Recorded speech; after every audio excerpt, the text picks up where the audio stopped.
साहेब जिल्ह्यामध्ये पाऊस परत कमी पडतोय, शेतकऱ्यांसोबत दुबार पेरणीचं संकट आलेलं आहे, कसं होतं? नाही, ही तर वस्तुस्थिती आहे की आज जर का फक्त जळगाव जिल्हाच नाही, महाराष्ट्र आणि देश नाही तर जगाचा जरी नकाशा आपण डोळ्यासमोर ठेवला तर हा एल निनोचा प्रादुर्भाव हा संपूर्ण देशावर आपल्याला पाहायला मिळतोय। कुठे इथे पाऊस पडेल तर तो अतिशय अतिवृष्टी होईल, 15 दिवस झाले आता पाऊसच नाही, हा एल निनोचा प्रादुर्भाव आहे।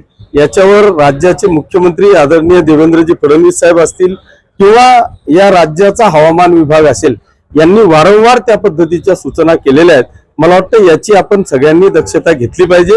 हे संकट आपल्यावरच नाही तर संपूर्ण जगावर ह्या एल निनोचा प्रादुर्भाव। शेतकऱ्यांकडून मागणी केली जाते की कृत्रिम पावसाचा देखील शासनाने विचार केला पाहिजे, कारण पाऊस खूप लांबणीवर पडला आहे, पेरणीचा कालावधी आता निघून गेला आहे, दुबार पेरणी पण आता करू शकणार नाही, त्याच्यामुळे नक्कीच तो शासन विचार करेल देखील। पण अजून 20-21 तारखेला पावसाचा अंदाज मला वाटतं हवामान खात्याने वर्तवलेला आहे। आज देखील वातावरण पावसाचं आहे, इतक्या लवकर कृत्रिम पावसाचा विचार करणं मला वाटतं काही बरोबर होणार नाही, अजून वेळ आहे, निश्चितपणे पाऊस पडेल। ही पांडुरंगाची आमच्या चॅनलला लाईक करा, सबस्क्राईब करा, बेल आयकॉनवर क्लिक करा आणि हो शेअर करायला विसरू नका।